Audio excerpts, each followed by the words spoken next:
Welcome to Friday Friends, RI Elder Info's weekly look at the organizations and individuals providing resources for Rhode Island seniors, caregivers, and professionals.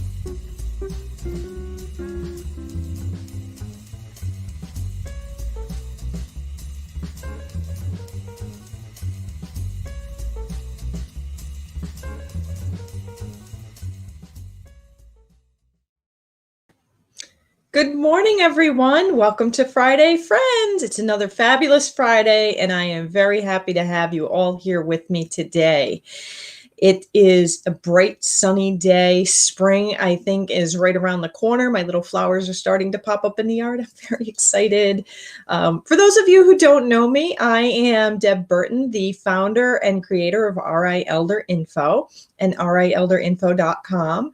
We are the most comprehensive resource for seniors, caregivers, and professionals in Rhode Island. We are a 501c3 nonprofit, so our services to you are free.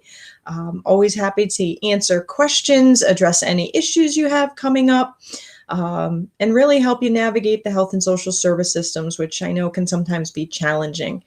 So what we do would not be possible without the support of our sponsors. So big shout out to Oak Street Health. They have 3 locations, one in Warwick over by the Christmas tree shop, one in Providence across from where the old St. Joe's Hospital used to be, one on Branch Avenue, and another one in Woonsocket. The locations in Providence are giving out the COVID vaccine to individuals over the age of 50. And let's see. We also have Tamarisk Assisted Living. They are located in Warwick. They are an amazing group over there for any of your loved ones who might need some help. I can't do this without the support of England Studio. They do the whole website back end for me. And D&B Media, who's in the back of this cyber program right now, running the show. So I wanted to take a minute to have a conversation with my folks out there, and make sure that you hit like and share, because this information is going to be so critical for so many people. Had a great event yesterday, Calling All Women Warriors. We reached, I think by last check, a couple thousand people. Super important that you hop on and you share that information out. It's resources for women warriors or our women veterans, totally comprehensive. And it has sparked a lot of conversation in the last 24 hours. So that was absolutely amazing. The other thing I wanted to talk about today is something that I am finding I'm getting an increase in calls about, as well as emails, and that is suspicion of elder abuse. I know it's not a pretty topic. It's not something that we like to talk about. When you look at elder abuse and you think of elder abuse, it's talked about as much now as domestic violence was talked about in the 70s. But it is occurring.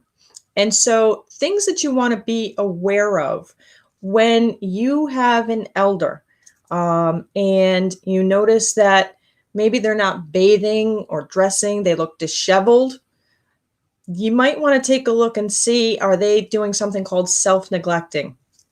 Are they not taking their medication? Are they not able to keep up with the house? Are they not able to groom themselves properly? That's called self-neglect. Okay, so you want to call that into the Office of Healthy Aging, because that is a form of abuse. Even though we're doing it to ourselves, you want to make sure that you call that in. There are, of course, the obvious signs of broken bones, black eyes, signs of physical abuse.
Welcome back.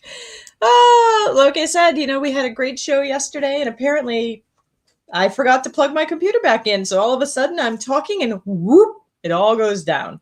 So thank you for your patience through my technical difficulties. So like I was saying, if an individual is appearing to not be taking care of themselves, that is considered neglect. Even though we're doing it to ourselves. And the Office of Healthy Aging is the go-to place to call that information in. They can help get folks connected to services that can help them. Of course, the other obvious sign, the black eyes, bruises, suspicious fractures, that kind of thing. Those are also signs of abuse. And you want to make sure that you call those into the Office of Healthy Aging. Of course, as I'm sure you know, if somebody's in imminent danger, 911 is the answer, okay? If you know you're witnessing someone be hit or something, call the police, get them the help that they need. But if you think maybe something's not quite right, that's going to be the Office of Healthy Aging. Their number's on the screen. It's the 462-0555 number. So sometimes you think, oh, something's not quite right, but you're not 100% sure. So examples, large withdrawals out of someone's checking account, family members who appear on the first of the month when the check hits the bank. And you know what that looks like. Maybe it's your neighbor next door. And the first of the month, her son always comes and she's so excited because they go out to lunch. Or, they do something together and she's so happy to see her boy. And, her boy, he's got some problems. So she gives him some money. And then she doesn't see him for the rest of the month. And then the first of the month comes and she's so excited because her boy's going to come by and visit again. Oh my God, he's late behind on this bill and that bill. And they're going to turn up his electric and take his phone. So she gives him more money. And then he's gone. And you kind of suspect something ain't quite right. You have to call the Office of Healthy Aging, 462-0555. Now, here's the thing. The Office of Healthy Aging doesn't have the right to, come in like stormtroopers, kick in a door and save an elder in distress. As we age, we retain our right to associate with whom we want, okay? So we can choose to participate in an unhealthy relationship as long as we have our cognitive abilities intact, okay? We also live with those consequences. But I am finding I have gotten a big uptick in phone calls of family, friends, neighbors who are noticing older adults who are in unsafe situations from their view. And I thought I would hop on today and share with everybody some of the things to really kind of look out for. So if you see money leaving the accounts inappropriately, if you see somebody even struggling with handling their money, you might want to think about whether or not they have any kind of cognitive impairment that might prohibit them from taking care of themselves, okay? And I'm not saying that comes all the time when someone gets older. Cognitive impairment is not a normal part of aging. That's a separate discussion. You want to look for bruises. You want to look for mismanagement of medication. So if you are, for example, you have to go to work and your dad is unsteady on his feet. So you pop him in the recliner and you tip him back because he can't get out of that chair.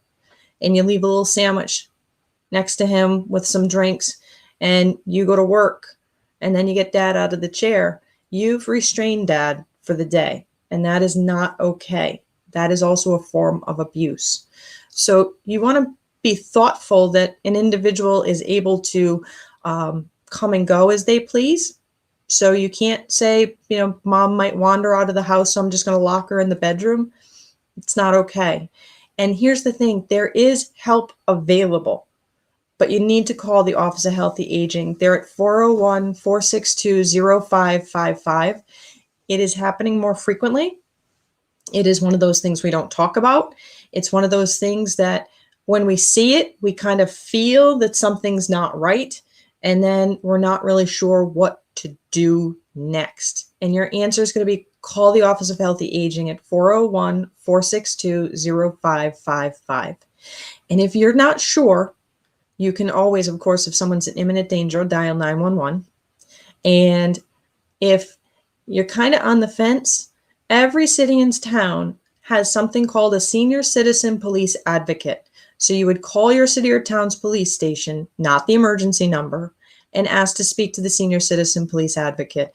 And they will have a conversation with you about what it is that you're witnessing, what it is that you might be aware of. And they also have the ability to check on the older adults out there. So again, today, sorry for the technical difficulties. I did want to get that message out there that elder abuse is real. It is happening. We are seeing an increase of it during the COVID lockdown situation. Unfortunately, our elders are not able to get out to participate more often. So a lot of times it becomes a pressure cooker for caregivers and things can happen. But there's help available. But under law, under the Rhode Island law, you are required to report elder abuse when you see it, when you even suspect it. Remember, all you need to do is have a suspicion, not your job to provide evidence to get a conviction. There are specialists who do that. If the elder is in a situation where the abuser is their caregiver, there is also help available. There is something called the Safe Haven program, which provides shelter to elders who have been abused. So don't feel like if you are in that situation, don't feel like you don't have other alternatives to get out. We want everybody to stay safe and live happy, dignified lives as we age. So again, I just popped on today to share this message. I encourage everybody to share this out because this is something that's critical that we really need to work to get the information out to the community. So if you see elder abuse, if you even think somebody is being abused, you need to give them a call at 401-462-0555. If you think someone is not being treated properly in a nursing home, I just want to touch on that real quick. You want to reach out to the Long-Term Care Ombudsman, and their number is 785-3340. So that's all for today, folks. I'm happy that you joined me, and I look forward to seeing you all next week.